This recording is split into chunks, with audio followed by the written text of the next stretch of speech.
सामयिक जो पवनें हैं उनमें जैसे मानसूनी जो पवन है, मानसून जो है वो मौसम का मतलब मौसम से होता है, उससे इस शब्द की उत्पत्ति हुई है। और यहाँ पे हम बात करें तो मानसून जो पवने हैं वो जैसे ये आपका उत्तरी गोलार्ध हो गया, दक्षिणी गोलार्ध हो गया। अब यहाँ पे क्या है, महाद्वीप है, यहाँ इसमें ज्यादा महासागर है। तो हम बात करें कि जब 21 मार्च के बाद सूर्य जो है वो उत्तरायण की स्थिति में होता है, उस स्थिति में उत्तरी जो गोलार्ध है वहां पर ताप जो है वो ज्यादा होने की वजह से हवा जो है हल्की होकर ऊपर उड़ जाती है, और उस कंडीशन में यहाँ पे निम्न वायुदाब की स्थिति उत्पन्न हो जाती है। जबकि यहाँ पे जल है, जल जो है वो स्थल की अपेक्षा जो है देरी से जो है मतलब जो गर्म जो है होता है, और इस वजह से यहाँ पे जो है उच्च वायुदाब की स्थिति होती है। क्योंकि सूर्य जो है वो यहाँ पे है तो यहाँ पे ये ठंडा रहेगा, तो हवाएं जो है वो नीचे रहेंगी। इस स्थिति में उच्च वायुदाब की स्थिति यहाँ पे रहेगी, तो हवाओं का जो रुख रहेगा वो उच्च वायुदाब से निम्न वायुदाब की तरफ रहेगा। और ये जो हवाएं हैं वो महासागर के ऊपर से होती आ रही हैं। इस स्थिति में ये अपने साथ जो है जल लेकर के आएंगे, यहाँ पे बारिश करेंगे, तो ये मानसूनी जो है बारिश यहाँ पे होगी। इसके अलावा यदि हम बात करें सितंबर के बाद में जो है सूर्य जो है वो दक्षिणायन हो जाता है, उस कंडीशन में सूर्य यहाँ चमकेगा, और उस कंडीशन में जो महासागर जो है वहां पर यहाँ का जो ताप है वो ज्यादा हो जाएगा। उस वजह से यहाँ की जो हवा है वो ठंडी होकर गर्म होकर के ऊपर उठ जाएगी, और उस कंडीशन में यहाँ जो है निम्न वायुदाब की स्थिति हो जाएगी, और यहाँ पे जो है वो उच्च वायुदाब होगा।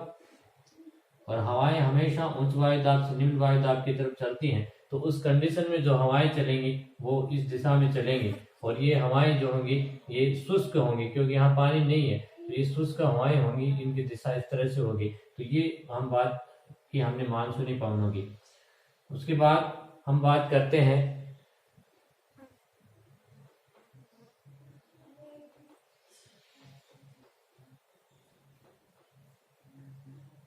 समुद्री समीप और स्थल समीप।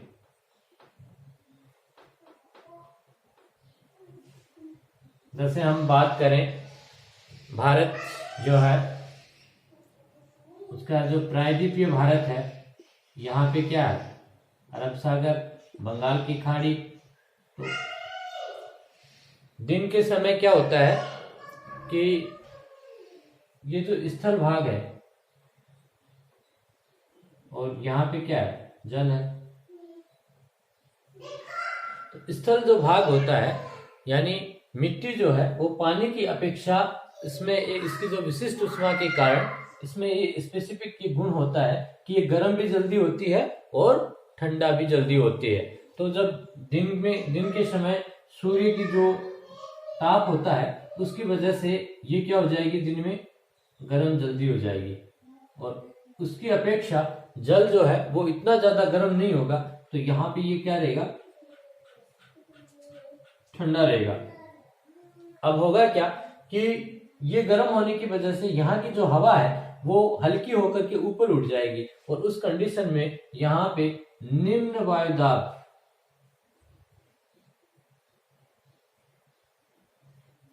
की स्थिति जो है वो उत्पन्न होगी, जबकि यहाँ पे जो है इसकी अपेक्षा उच्च वायुदाब रहेगा।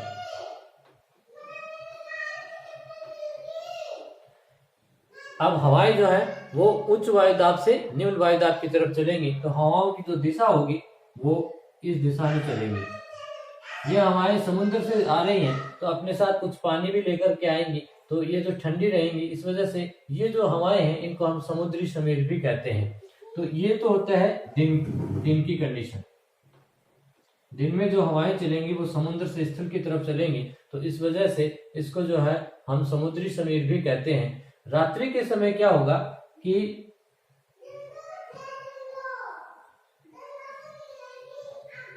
रात्रि के समय जैसा कि मैंने बताया अभी, ये आपका स्थल भाग है और ये आपका जल भाग है। रात्रि के समय ये जो भाग है ये इसकी अपेक्षा जल्दी ठंडा हो जाता है। अब यहाँ पे क्या होगा, ये जल्दी ठंडा हो जाएगा तो यहाँ पे जो है उच्च वायुदाब की स्थिति उत्पन्न होगी। क्योंकि ठंडा होगा तो हवाएं क्या होंगी, संघनित होकर, या जब भी नीचे बैठेंगे तो वायुदाब जो क्या होगा, ज्यादा होगा, तो उच्च वायुदाब की स्थिति रात्रि में यहाँ हो जाएगी, जबकि यहाँ पे इसकी अपेक्षा निम्न वायुदाब रहेगा। ये दिन की स्थिति है और ये जो स्थिति है वो रात्रि की स्थिति है। तो इसमें जो है रात्रि के समय जो है अब जो हवाओं का रुख रहेगा वो उच्च वायुदाब से निम्न वायुदाब की तरफ, यानी हवाएं इधर चलेंगी।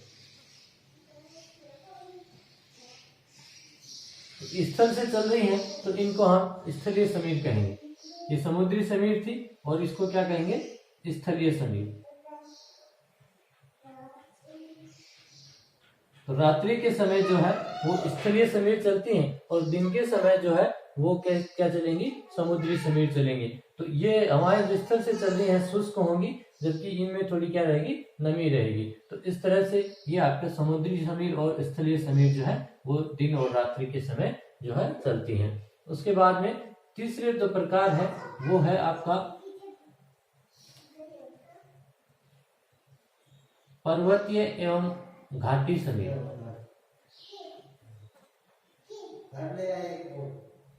इसमें क्या होगा कि जैसे ये पर्वत हो गया और इसके बीच में कोई घाटी हो गई।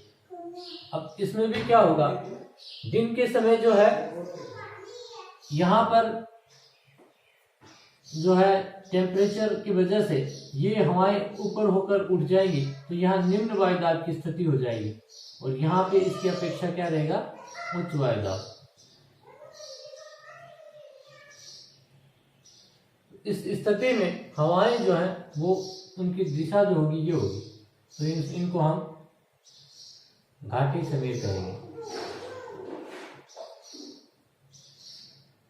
जबकि रात्रि के जो समय है वो स्थिति विपरीत हो जाती है। अब यहाँ पे जो है वो उच्च वायुदाब हो जाएगा और घाटी में यहाँ पे जो है निम्न वायुदाब हो जाएगा। उस कंडीशन में जो हवाओं का रुख है वो उच्च वायुदाब से निम्न वायुदाब की तरफ हवाएं चलेंगी, तो इसको हम पर्वतीय समीर कहते हैं।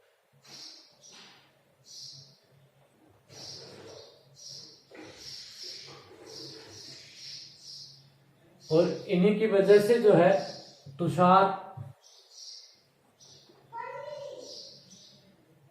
इस तरह की जो कंडीशन है वो उत्पन्न पैदा होती है। तो ये पर्वतीय और घाटी समीर। तो ये थी आपकी सामयिक पवनें। इसके बाद हम चर्चा करेंगे स्थानीय पवनों की। अभी तक हमने स्थायी पवनें और सामयिक पवनों के बाद जो है हम चर्चा करते हैं स्थानीय पवनें। स्थानीय पवनें जो होती हैं वो जो हवाएं जो किसी स्थान विशेष के तापमान और वायु दाब में अंतर के कारण चलती हैं उन्हें हम स्थानीय पवनें कहते हैं। और ये अलग अलग क्षेत्र पे जो है अलग अलग इनके नाम होते हैं, जैसे चिनूक तथा फान। ये पर्वतीय ढालों के जो समीप गर्म हवाएं चलती हैं इन्हें अमेरिका के अंदर चिनूक कहते हैं तथा यूरोप के अंदर इनको फान के नाम से जानते हैं। अमेरिका के अंदर जैसे प्रेरी जो घास के मैदान है वहाँ पर जो है काफ़ी बर्फ़ वगैरह जो होती है, और ये जो रोकीज पर्वत से पार करके जब ये वहाँ पे पहुँचती हैं तो वहाँ उस बर्फ़ को ये जो है पिघला देते हैं। तो हिम भक्षणी हवाएं भी इनको बोलते हैं। तो ये अमेरिका के अंदर चिनूक नाम से जानी जाती हैं, वहीं यूरोप के अंदर जो है इनको फान नाम से जाना जाता है। ये पर्वत की ढालों के समीप गर्म हवाएं होती हैं। उसके बाद हम बात करते हैं सिराको।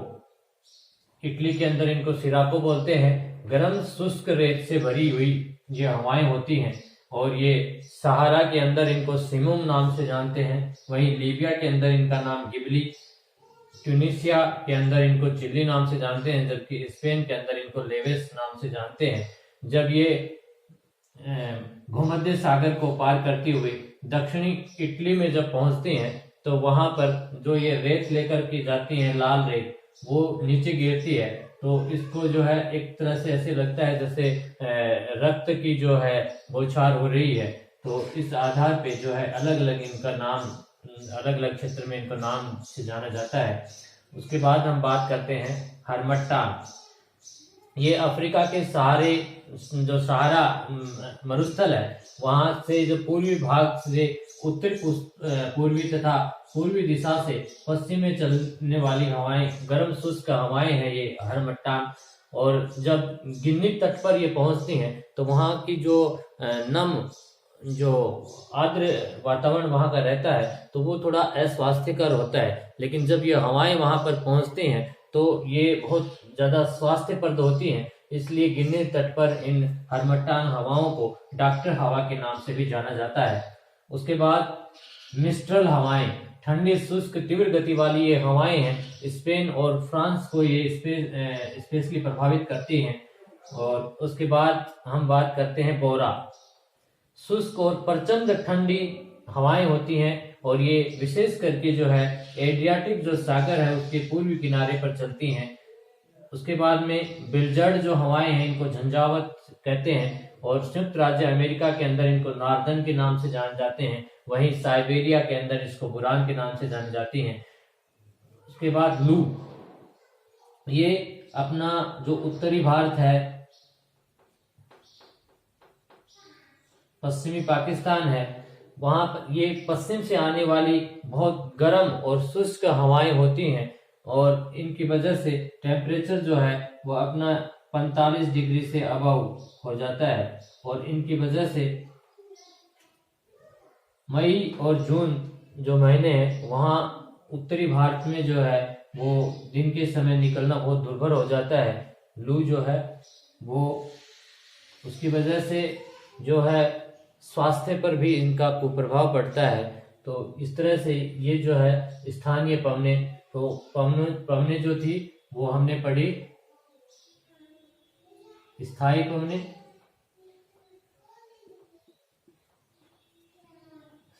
सामयिक पवने और उसके बाद हमने पढ़ी स्थानीय पवने।